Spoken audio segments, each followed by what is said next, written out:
Shalom Aleichem, puji Tuhan, selamat berjumpa kembali dengan saya, Pendeta Antonius Lekes. Saya ingin membagikan berkat firman Tuhan buat saudara sekalian pada kesempatan saat ini. Bacaan firman Tuhan pada kesempatan saat ini terambil dari 1 Tesalonika pasal yang pertama, ayat yang ketiga dan ayat yang ketujuh. 1 Tesalonika pasal yang pertama, ayat yang ketiga dan yang ketujuh. Begini bunyi firman Tuhan. Sebab kami selalu mengingat pekerjaan imanmu, usaha kasihmu, dan ketekunan pengharapanmu kepada Tuhan kita Yesus Kristus di hadapan Allah dan Bapa kita. Ayat yang ketujuh, sehingga kamu telah menjadi teladan untuk semua orang yang percaya di wilayah Makedonia dan Akhaya. Saya ulangi ayat yang ketujuh ini. Sehingga kamu telah menjadi teladan untuk semua orang yang percaya di wilayah Makedonia dan Akhaya. Ketika kita mau membaca dan belajar secara teliti ayat-ayat ini, saudara dan saya mungkin akan dibuat hampir tidak percaya. Kenapa? Karena bacaan ini adalah ditulis oleh Rasul Paulus dari buah pelayanannya. Buah pelayanannya kepada jemaat Tesalonika. Kenapa saya katakan kita dibuat hampir tidak percaya? Artinya bahwa jemaat Tesalonika ini dapat menjadi teladan sesuai bacaan kita tadi. Dapat menjadi teladan untuk jemaat di wilayah Makedonia dan Akhaya. Di wilayah Makedonia dan Akhaya. Ketika kita bertobat dari hidup kita yang lama, dari jalan hidup kita yang hitam, dan memilih untuk berbalik mengasihi Tuhan kita Yesus Kristus, saya percaya kita akan melihat ketika kita bertobat dan berbalik untuk mengasihi Kristus, kita akan melihat apa saja yang Tuhan sanggup buat, apa saja yang Tuhan sanggup berikan buat kehidupan kita, saudara dan saya, sebagai orang percaya yang mengasihi Dia. Apa saja yang Tuhan perbuat buat kita, bagi kita yang mengasihi Dia, buat setiap kita, orang percaya yang mengasihi Dia, ketika kita sudah berbalik dari dosa kita. Apa yang Tuhan sanggup buat kehidupan kita? Matius 6 ayat 33 katakan, tetapi carilah dahulu kerajaan Allah dan kebenarannya, maka semuanya itu akan ditambahkan kepadamu. Kalimatnya sudah jelas. Carilah dahulu kerajaan Allah. Kita mau belajar mengutamakan Tuhan di dalam kehidupan kita.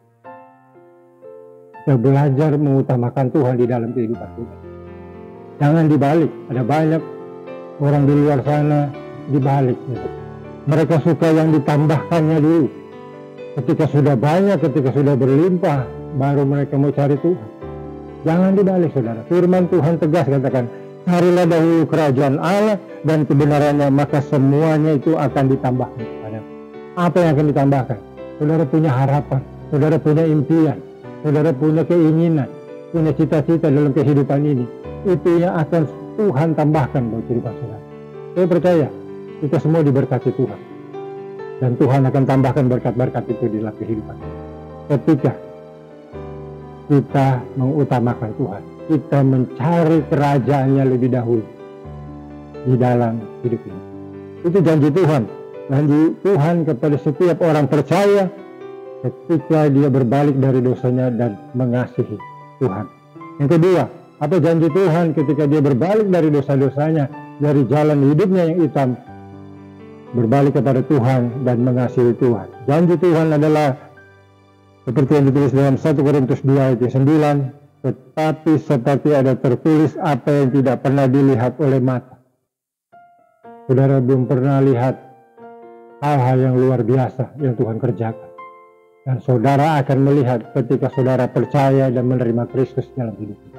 Saudara akan melihat dengan mata kepala saudara sendiri hal-hal yang dahsyat yang Tuhan kerjakan di dalam kehidupan saudara. Dan tidak pernah didengar oleh telinga. Saudara belum pernah dengar tentang kebaikan-kebaikan Tuhan Saya percaya ketika saudara berbalik percaya kepada Kristus, saudara akan mendengar dan mengalami sendiri tentang kebaikan-kebaikan Tuhan di dalam hidup.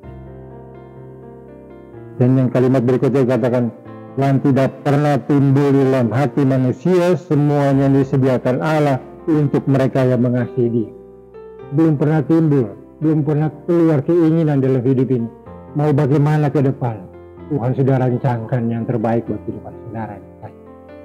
Firman Tuhan katakan, rancangan-rancangan yang ada padaku, rancangan-rancangan ada pada Tuhan adalah rancangan damai sejahtera, rancangan hari depan yang penuh harapan, bukan rancangan kecelakaan.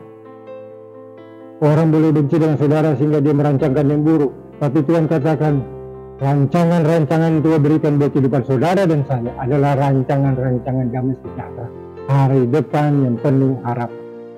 Saya bersyukur kita punya Allah yang begitu perhatian buat kehidupan kita. Sedetail mungkin Dia memelihara kehidupan saudara dan saya begitu indah.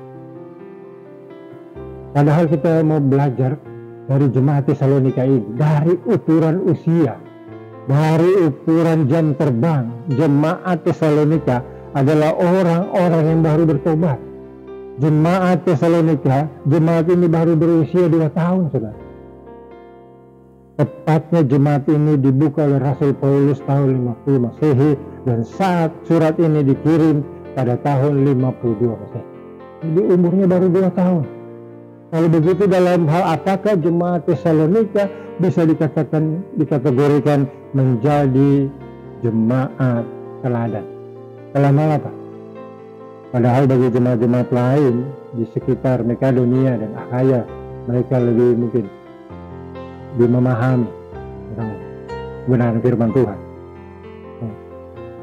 Tapi bagi jemaat-jemaat Tesalonika, sekalipun untuk ukuran pengalaman, untuk ukuran jam terbang mereka belum ada pengalaman, tapi mereka sangat-sangat mau melakukan apa kehendak Tuhan. Ya. Kita belajar sudah dari hal ini. 1 Tesalonika pasal 1 ayat yang ketiga dikatakan di sana, sebab kami selalu mengingat pekerjaan imanmu, usaha kasihmu dan ketekunan pengharapanmu kepada Tuhan kita Yesus Kristus di hadapan Allah dan Bapa kita. Maka kita akan menemukan beberapa contoh teladan dari jemaat Tesalonika. Ada beberapa contoh teladan. Yang pertama saya mau katakan, pertama, teladan apa yang bisa diberikan oleh jemaat Tesalonika. Tesalonika mampu memberikan menjadi teladan di dalam iman. Ya. Kalimatnya bunyinya, kami selalu mengingat pekerjaan imanmu. Iman adalah dasar dari segala sesuatu. Karena itu iman menjadi dasar yang penting bagi kehidupan orang percaya. Ya. Ketika kita menjadi orang percaya, mengaku diri percaya kepada Kristus, kita harus beriman, kita harus percaya, kita harus yakin di dalam hidup ini. Karena tanpa iman sulit kita meyakini karya-karya Tuhan yang besar di dalam hidup ini. Kenapa jemaat Tesalonika disebut jemaat teladan? Karena mereka memiliki iman yang hidup, iman yang nyata di dalam perbuatan. Jadi iman gak cuma cukup perkatakan, oh saya beriman, saya percaya, tapi itu perlu diwujud nyatakan lewat perbuatan. Caranya bagaimana? Lakukan apa yang Tuhan inginkan dalam hidup kita. Seperti yang katakan tadi Matius 6 ayat 33, carilah dahulu kerajaannya, kebenaran dan kebenarannya, kesemuanya akan ditambah. Ketika kita mengutamakan Tuhan, ini adalah perbuatan kita mau mencari kebenaran di tengah-tengah dunia ini lewat kebenaran firman Tuhan. Kenapa jemaat Tesalonika disebut jemaat teladan? Karena mereka memiliki iman yang kuat ketika sekalipun harus melewati musim kehidupan yang pahit. Mari kita memiliki kehidupan iman seperti jemaat Tesalonika. Kehidupan yang kuat walau sekalipun harus melewati musim kehidupan yang pahit. Nah, tidak selamanya kita mengikut Tuhan menjadi orang percaya terus mengalami hal-hal yang sedap, yang indah. Tapi Tuhan izinkan pun ada gelombang, ada kepahitan, ada tantangan, ada persoalan dalam hidup kita. Tujuan untuk apa? Memperkuat iman saudara dan saya, memperkokoh kehidupan saudara dan saya. Kenapa jemaat Tesalonika bisa jadi jemaat yang teladan? Karena mereka memiliki iman yang kokoh. Iman yang kokoh bagaikan batu karang. Terakhir saudara, sebelum saya menutup renungan firman Tuhan pada kesempatan ini, saya mau bertanya, siapa yang mau menjadi jemaat seperti jemaat Tesalonika? Saya percaya kita semua mau menjadi seperti jemaat Tesalonika. Kita mau menjadi seperti kehidupan jemaat Tesalonika yang kesukaan mereka melakukan keteladanan sesuai dengan keinginan Tuhan kita Yesus Kristus, memberikan teladan yang baik, menyatakan hal-hal yang luar biasa di tengah-tengah lingkungan kehidupan kita, baik di dalam gereja kita, lingkungan kita bermasyarakat, dimanapun kita beraktivitas, kita memberikan dampak yang baik di dalam kehidupan ini.